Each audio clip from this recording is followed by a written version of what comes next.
반갑습니다. 오늘도 책을 한 권 가지고 왔는데요. 기존의 부자책, 부자 시리즈로 설명을 드리다가 이번에는 행복의 조건이라는 책인데, 이 책은 하버드 대학교에서 인간 성장 보고서라고 해갖고 1930년대 말부터 해가지고 2009년까지 거의 72년 동안 사람들을 추적, 관찰, 조사를 한 정말 방대한 연구 내용을 정리한 책인데요. 이게 부자가 되려는 것도 우리가 돈을 많이 벌어서 행복하려고 부자가 되는 거죠. 그래서 행복을 사기 위해서 돈이 필요한데, 그래서 저 같은 경우에는 꼭 부자가 아니더라도 행복할 수 있나?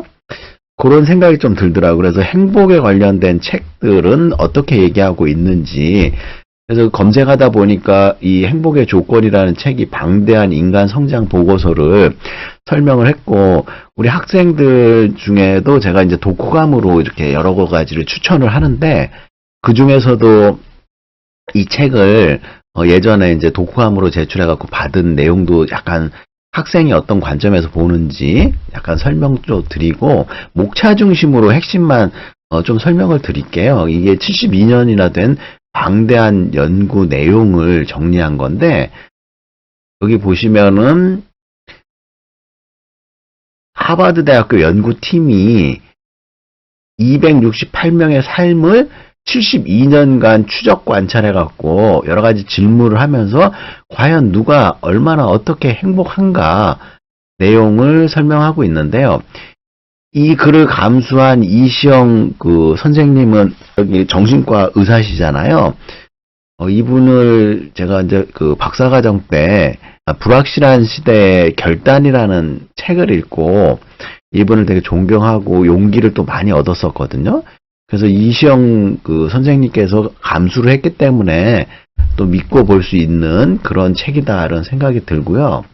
여기 보시면은 1장 성인 발달 연구의 그 기나긴 여정 72년 동안 연구를 했고, 2장에 사람은 안팎으로 어떻게 성숙해 되는가, 어린 시절의 내용이 인생을 어떻게 좌우하는가, 생산성, 만족스러운 인생의 열쇠, 과거와 미래를 잇는 의미의 수호자, 이런 내용들이라든지 통합의 시간, 죽음에 관련된 거, 건강하게 나이 들기.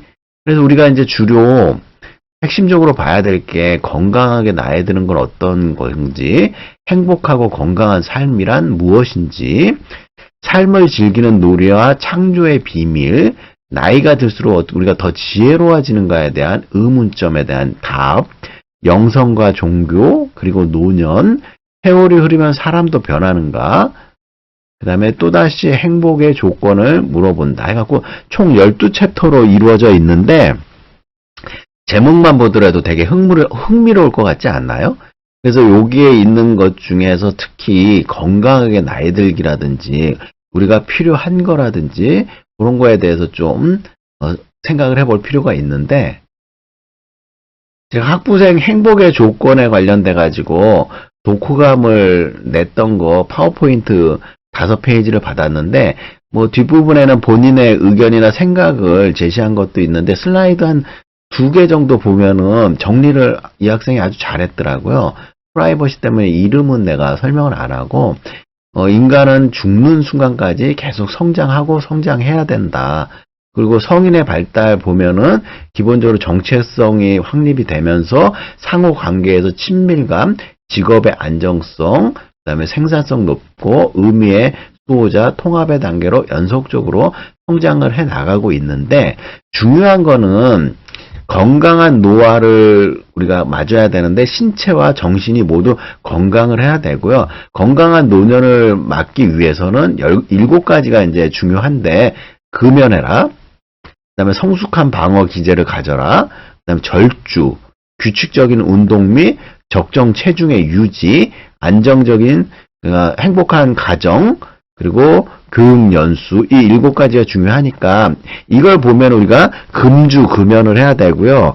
제가 이제 절주에 관련돼 갖고 이제 금주를 못하면 절주해야 된다고 얘기하거든요. 근데 자제력이 없는 경우는 아예 금주로 하는 게 나을 것 같아요. 저같이. 그다음에 규칙적인 운동 중요하고 적정한 체중 유지, 그 다음에 교육 연수 여기 보시면요. 많이 배우고 학교를 다니면서 건강한 그 동문을 만나고 이러면서 행복이 건강해진 노후를 볼 수 있다. 자, 72년의 추적 관찰이잖아요. 그래서 제 얼마 전에 석사과정 모임 갔는데 새로 입학하신 분이 72세래요.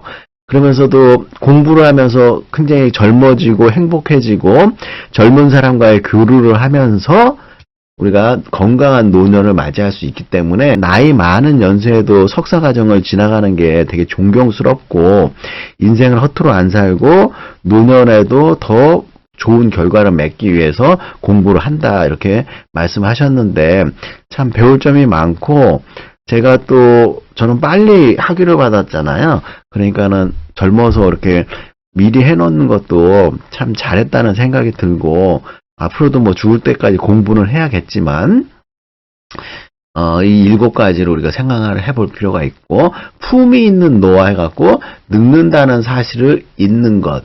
그래서 이렇게 품이 있는 노화를 맞이하기 위해서는 이타적인 태도, 뭐 이기적인 태도가 아니라 남을 배려하고 존중해주고 상대방에 대한 인격적인 예우, 겸손함과 관용, 신뢰와 주체성, 유머 감각과 여유, 과거를 통해 배우는 자세, 친밀한 인간관계 등이 우리가 품이 있는 노년을 맞이하는 데 중요한 요소라고 이 책의 핵심적인 내용을 알 수가 있고요.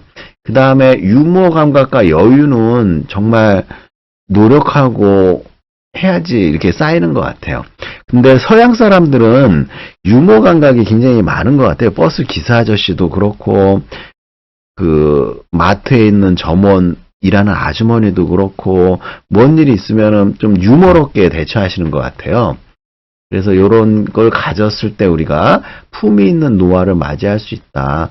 궁색하게 사는 거 뭐 이런 거보다 참 책에는 이렇게 70년간의 연구를 통해서 우리가 행복해지려면 이렇게 해야 된다 나와 있잖아요.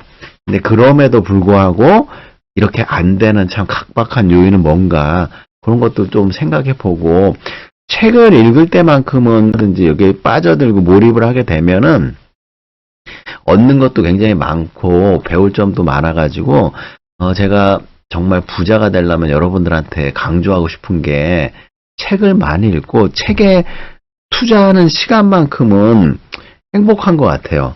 그리고 이런 것들을 다른 사람에게 내가 읽어보고 좋은 것들을 권유할 수 있다는 게 기쁘기도 하고 그런 것 같습니다. 이번 책은 워낙에 방대해요. 책이 486페이지인 것 같아요.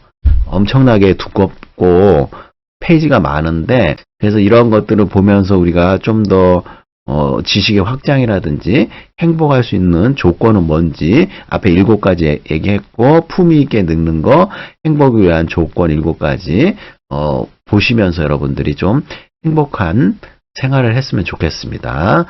이상입니다. 수고하셨습니다.